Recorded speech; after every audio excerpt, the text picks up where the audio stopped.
Después de tanto sufrimiento y tantas luchas, ¿existe esperanza para la paz y el fin del conflicto armado en Colombia? ¿Cuál es el papel de la Iglesia en un país donde un 90% se considera católico, pero la vida y los derechos humanos están muy maltratados? ¿A qué se debe que, a pesar de todo, Colombia cuente con un enorme número de vocaciones y más de 140 seminarios y casas de formación? Contemplaremos las luces y sombras de este país hoy, aquí, en su programa, Donde Dios llora.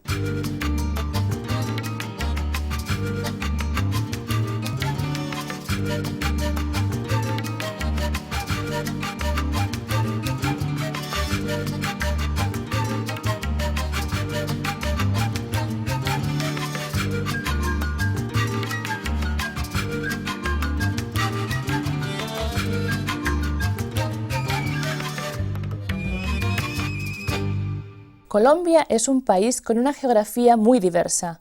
Por una parte lo cruzan 3 de las cumbres de los Andes, pero al mismo tiempo posee grandes planicies, las del Orinoco y el Amazonas, y las costas del Mar del Caribe y el Océano Pacífico.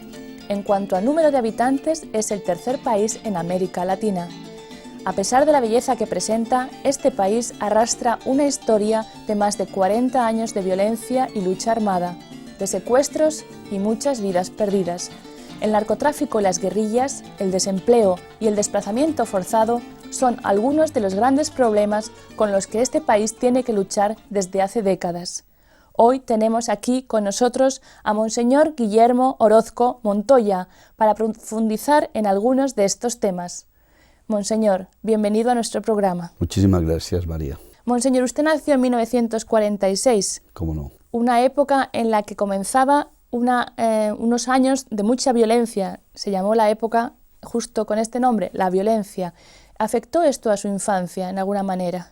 Yo diría que poco, porque en mi región, en nuestro departamento, la violencia no fue tan palpable y tan directa.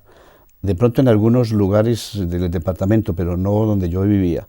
Pero sí escuchaba las noticias, escuchaba cosas horrendas y como pequeño me sorprendía. Pero aparte de eso, creo que no puedo decir que me haya afectado directamente.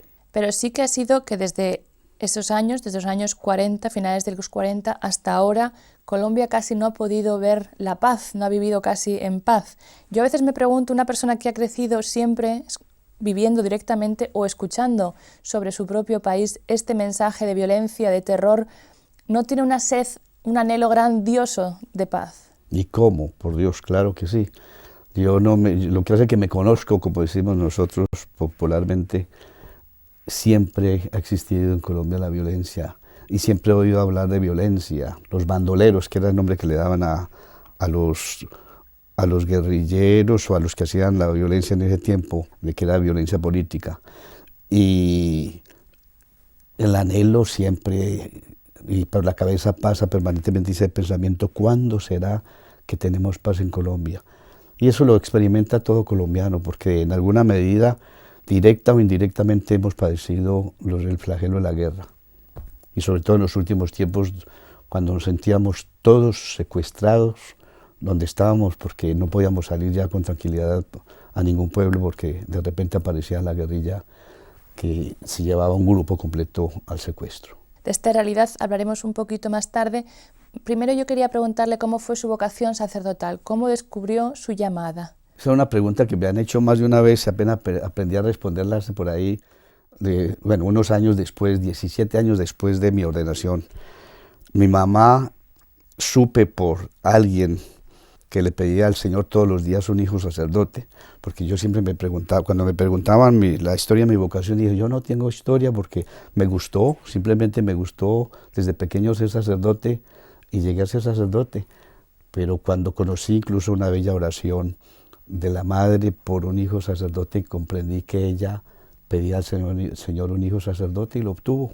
Monseñor, desde mitades del 2009 es usted obispo de Girardota, pero anteriormente Girardota está cerca de Medellín, más o menos, ¿no? Al norte de Medellín.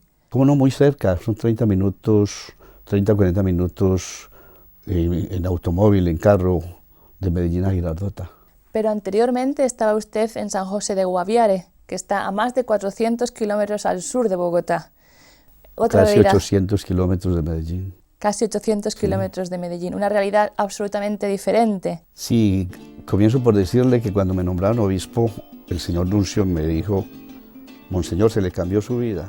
Y yo le dije, sí, se me cambió la vida.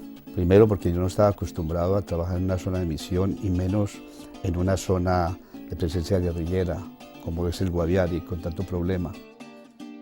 Sin embargo, yo llegué con la convicción de que iba con una misión que el Señor me había encomendado y estuve 4 años, me sentí muy bien, nunca tuve miedo a pesar de los problemas, nunca estuve aburrido, pero fue una situación muy distinta a la que estoy viviendo ahora. En el Guaviare estaba el problema del narcotráfico, de la siembra de la coca, la gente siempre viviendo no tan intensamente como antes de la coca porque el gobierno la está persiguiendo, pero sobre todo el campesino viviendo de la coca, la guerrilla que se dedicó más bien a obligar al campesino a sembrar la coca para poder ellos negociarla, y las amenazas permanentes de la guerrilla a quienes no pagaban extorsión. Yo personalmente fui amenazado por la guerrilla porque me exigían un dinero. La diócesis tiene una finca o ganado con el cual sostiene las parroquias. En gran parte pues lo que sale allí es para pagar los gastos de la diócesis, y la guerrilla decía que yo no era la excepción, por cada cabeza de ganado tenía que pagarle algo. Yo dije ni un solo centavo, porque nosotros no evangelizamos hablando de justicia y hablando de la honestidad y al mismo tiempo estando con los violentos. Entonces me dijeron, se puede quedar en San José y cuídese, porque si no paga es objetivo militar. En cambio, donde estoy ahora, en Girardota, yo había estado hacía 17 años como rector, y en esa época había guerrilla, había paramilitares. La situación era en cierta parte parecida a la del Guaviare, no tan crítica, pero ahora la guerrilla quedó arrinconada otra vez en la selva, y salió de los pueblos. Quedaron los problemas, y ahí en mi diócesis hay mucha pobreza, las consecuencias de tantas muertes, tantas venganzas, pero puede uno trabajar con tranquilidad, que es muy, muy distinto. Hemos tocado tantísimos temas que me gustaría profundizar en alguno de ellos un poquito más. Hemos hablado del tema de la coca. Guaviare es una zona de bastante cultivo de coca. ¿Cómo no? Por lo que me cuenta usted, es más bien una cosa impuesta desde fuera, el cultivo de coca por los colonos, que una cosa que los indígenas hagan o hayan tenido como tradición. No, los indígenas en Colombia, de pronto no sea el caso como en Bolivia, que es casi una Medicina, una planta medicinal. Sí, una planta medicinal o algo así, que la toman ellos como una costumbre. Allí hay que aclarar primero que en el Guaviare no hay tantos indígenas, hay solamente algunas etnias, y ellos la utilizan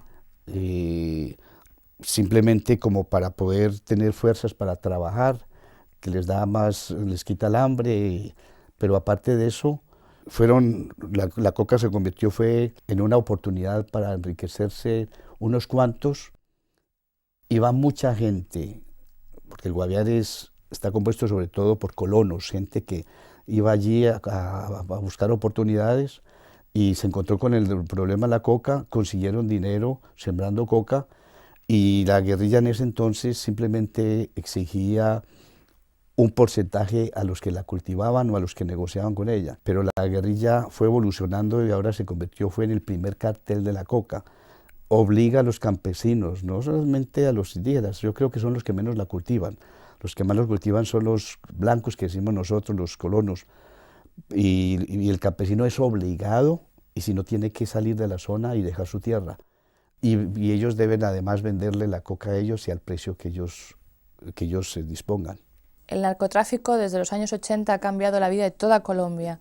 ¿Cómo ha influido el hecho de que el narcotráfico haya tomado tanto auge en Colombia? Que ha cambiado es la mentalidad en lo referente a los valores, sobre todo en la juventud. Cuando un muchacho sabe que consigue dinero fácil a través de la coca, se va imponiendo la cultura del dinero fácil, de la ilegalidad y la cultura de la muerte, porque ahí nació, por ejemplo, lo que llamamos los sicarios, el sicariato, que eran los muchachos que contrataban los narcotraficantes para vengarse de los que no pagaban o de los enemigos de ellos.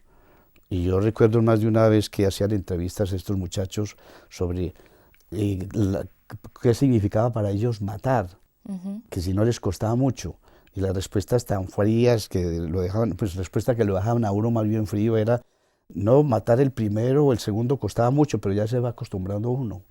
Y es la costumbre a vivir en la ilegalidad, en la adquisición del dinero fácil y sobre todo la oportunidad para vivir, gente sobre todo que no ha tenido nada, porque eso le pasa sobre todo a la gente pobre, tenerlo todo, poder tener un carro último modelo, primero una moto, después un carro último modelo, y como ellos decían, y se escucha permanentemente, darle a la mamá, a la viuda, una casita. Por lo que me está contando también es un poco la cultura de la muerte que también se está invadiendo en estos países, porque el valor de la vida humana es bien mínimo. En Colombia es una secuela grande que ha dejado el narcotráfico como cultura. Uno mira la televisión, todos los días matan a un estudiante por robarle un celular porque no le prestó 1.000 pesos, porque no tenía con qué, le dan una puñalada. Eso es fruto precisamente de esa cultura donde se sabe que amenazando a los demás pueden deshacerse de ellos. Y nosotros personalmente también hemos sido afectados por eso, porque cuando un sacerdote a alguien no le cae bien, le manda una boleta. Yo acabo de mandar un sacerdote a una zona de misión y a los 15 días ya estaba de regreso porque le llegó un papel supuestamente de un guerrillero donde le decía, usted no es bienvenido, tiene 8 días para desaparecer o lo desaparecemos. Se supo porque la guerrilla conoce el trabajo de los sacerdotes y al obispo le dijeron que contra él no había nada, que podía regresar, pero así recibe uno en cualquier sitio y no solamente esas zonas. Yo puedo recibir en Girardota, no me ha tocado, pero puedo recibir una llamada, usted no es bienvenido acá, váyase o no respondemos. Me infunden miedo, yo puedo permanecer allí, correr el riesgo, porque puede ser simplemente una amenaza, simple amenaza sin ninguna trascendencia, pero también puede ser alguien que quiere deshacerse de uno. Esa es la cultura, subcultura de la muerte. Y se me ocurren entonces dos cosas. Uno, ¿cuál es la respuesta de la Iglesia? ¿Intentan concienciar de una cultura de vida, del valor de la vida humana, sea quien sea? Y segundo, ¿cómo trabaja la Iglesia cuando está tan limitada en su libertad? Yo creo que lo fundamental es el tema de valores, porque donde hay crisis de valores, donde hay inversión de valores, hay que hablar de valores, pero viene el problema donde se genera una cultura de valores si no es en la familia. Y si desde la familia hay problemas, nosotros tenemos que comenzar a trabajar desde la familia. Yo personalmente como obispo me he dedicado, y lo inicié en el Guaviare, a un trabajo fundamental con las parejas, no solamente casadas, en unión libre, toda clase de pareja, para hablar de la relación de pareja, a aprender a convivir en pareja, a reconciliarse en pareja, a rescatar los valores de la vida de pareja y por tanto a formar en valores a los hijos. Yo creo que es por ahí que hay que trabajar desde la familia y lógicamente con los jóvenes, con los niños, hay que hacer ese trabajo.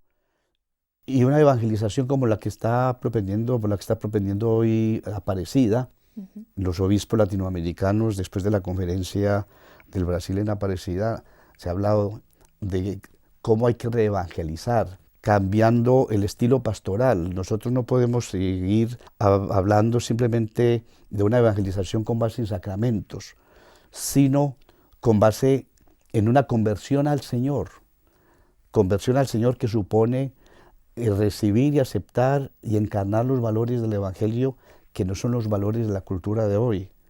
Y desde allí entonces comenzar a crear una conciencia nueva. Hemos hablado antes brevemente de los indígenas, que hay una parte de la población en Colombia viene de diferentes pueblos indígenas, ¿no? ¿Cómo no?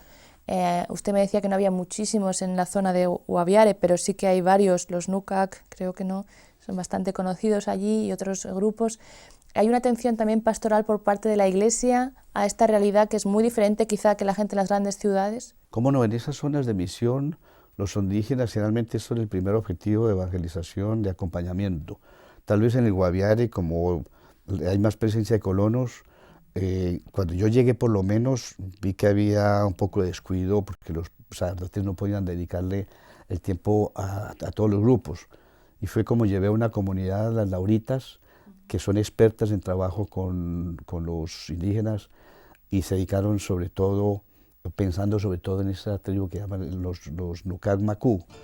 Era una tribu nómada, la única tribu nómada del mundo que está desapareciendo. Ellos andan desnudos completamente y por hambre y por persecución, creo que de los narcos, aparecieron en la población y algunos se quedaron allí, otros regresaron. Me estaba contando antes, usted mismo sufrió también, dijéramos, en su propia situación, la violencia de la FARC, de las guerrillas, cuando le amenazaron que tenían que pagar, ustedes también tenían que pagar tributo. Esta realidad afectó mucho, me imagino, sus años en el Guaviare. Afectó mi trabajo pastoral, pero personalmente, sinceramente, yo manejé la situación con serenidad. Yo aprendí a entender lo que era la gracia de Estado, que le hablan a uno en el seminario, que como obispo, como sacerdote uno tiene la gracia de Estado, la gracia que el Señor le da para desempeñar su tarea. Y el nuncio, cuando me nombraron obispo, me recordaba eso. Si el Señor lo nombró, le dará la gracia. Y entendí que fue así. Yo no me desvelé una sola noche, ni me aburrí un solo día en el Guaviare, a pesar de las circunstancias. Y tal vez en otro contexto hubiera dicho yo por allá, quién sabe si voy. La Iglesia ha hecho un trabajo muy bien hecho a través de la pastoral social.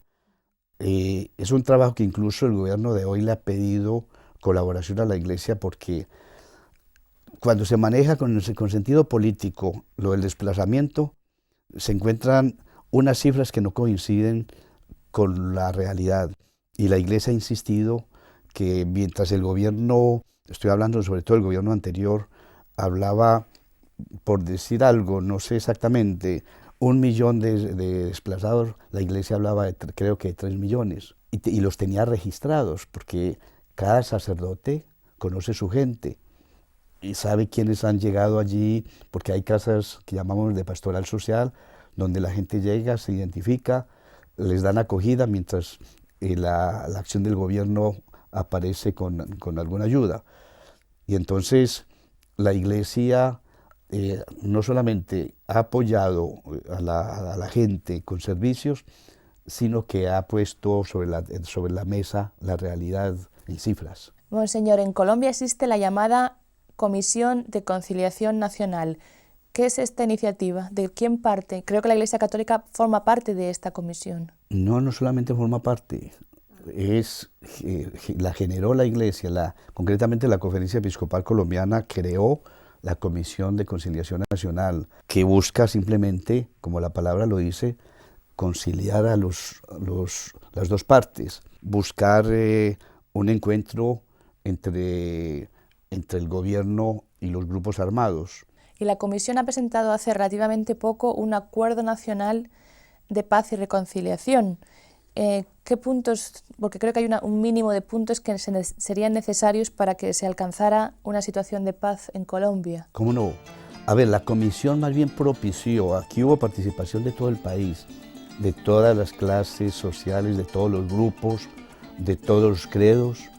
Fueron más de 300 mesas de trabajo, con líderes, fueron como más de 7.500 líderes del país que se volvían multiplicadores, lógicamente, de este trabajo, y se llegó a un común acuerdo sobre los mínimos que se necesitarían para poder obtener paz en Colombia. Se hablan de 8 mínimos, yo podría resaltar algunos de ellos.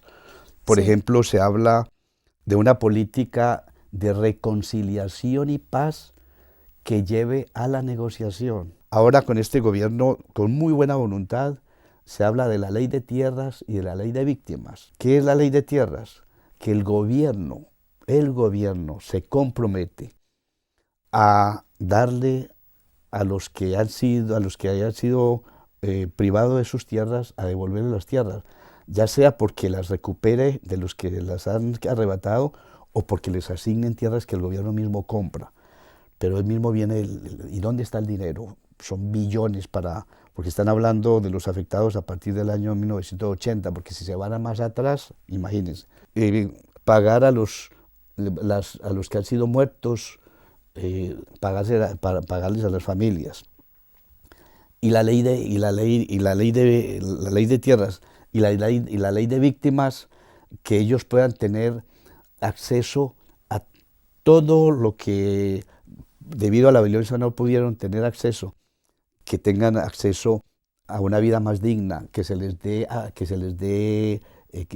casa para vivir, que se les dé salud y seguridad social, que se les dé oportunidades para estudio. Si el gobierno logra hacer eso a largo plazo, pues será un paso muy grande y eso facilita la reconciliación, porque ahí donde viene el papel de la Iglesia, de ayudar a la gente a perdonar a personas que tienen voluntad de paz y que lo manifiestan, en este caso a través del gobierno, cuando quiere compensar a estas gentes por los daños que han recibido. Ese fue un mínimo. Otro mínimo es el de la equidad en el acceso a las oportunidades para obtener una vida digna para todos los colombianos. Aquí en Colombia se habla de las dos Colombias, de los que viven en los tugurios y los que viven en la ciudad, los que viven en zonas marginadas y los que viven en zonas ricas. Entonces se habla de equidad en los derechos, en las oportunidades, de educación con cobertura completa para todos y de calidad, una reforma agraria integral, y así por el estilo. Claro, o sea, es un plan que abarca muchísimas cosas, pero que sería el futuro, dijéramos, de una nueva Colombia. Y que sería lo que prepararía el ambiente para quitarle todos los argumentos a los violentos, por un lado, y para facilitar una reconciliación. Me recuerda mucho esto a que hace 25 años que Juan Pablo II estuvo de visita en Colombia y también su mensaje fue un mensaje de paz y reconciliación. Pero además me recuerda también que Pablo VI estuvo también en Colombia. ¿Cómo no? Pablo VI estuvo en Colombia, si no estoy mal, en el 68, y dejó una frase que no la olvidamos: mientras en Colombia haya injusticia, no habrá paz. De eso se ha hablado mucho porque el problema no es solo de injusticia. Nosotros vemos países donde hay mayor injusticia que en Colombia y sin embargo no hay ese problema de violencia que hay en Colombia. Pero sin lugar a duda, las injusticias que se generan por la corrupción, porque el problema número uno de Colombia, sin lugar a duda, es la corrupción. O sea que sería el buscar la justicia y el valor de la vida, sería como un poco las bases para ese nuevo suelo, para crear una sociedad justa y pacífica, ¿no? Yo diría en una palabra, rescatar los valores, volver a los valores del Evangelio, del respeto por el otro, la dignidad, el respeto por el otro, una evangelización o una cultura que lleve a la tolerancia, que es otro elemento, consecuencia de eso, la intolerancia, la fe en Dios, porque es que esa precisamente es una de las razones por las cuales, a pesar de las circunstancias, el país sigue siendo un país viable, cuando llegó un momento en que decían que se había vuelto inviable, y que a pesar de los problemas, Colombia aparezca como el cuarto país del mundo donde la gente es más feliz con la vida. Y uno de los países con más vocaciones en la Iglesia. Con más vocaciones, porque ahí todavía se conservan los valores en muchas familias. Hemos hablado mucho de las sombras, no hemos hablado tanto de las luces de Colombia, pero es uno de los países que genera más vocaciones para todo el mundo. Hay muchos misioneros colombianos también por todo el mundo. ¿Cómo no? Y entre nosotros los obispos tenemos un gran anhelo, y lo estamos sembrando los seminaristas, de que no solamente estemos con vocaciones para responder a las necesidades nuestras, sino para abrirnos al mundo. Yo doy un ejemplo, por ejemplo, un ejemplo concreto. Mi diócesis, donde yo como presbítero estaba, Sonsón Río Negro, tiene 400 sacerdotes y la mitad de ellos están de misioneros en el África, en Europa, en América Latina. Monseñor, como siempre, el tiempo se nos hace muy corto, habría que hablar tantísimas otras cosas, pero muchas gracias por haber estado aquí esta vez con nosotros, por haber compartido este tiempo, Y muchas gracias también a ustedes, queridos telespectadores, por haber compartido y haber seguido su programa Donde Dios llora. Y si tiene alguna sugerencia o desea ayudar a la Iglesia en alguna parte del mundo, no dude en contactar con la dirección que van a ver ahora en su pantalla al final de este programa. Hasta la próxima semana.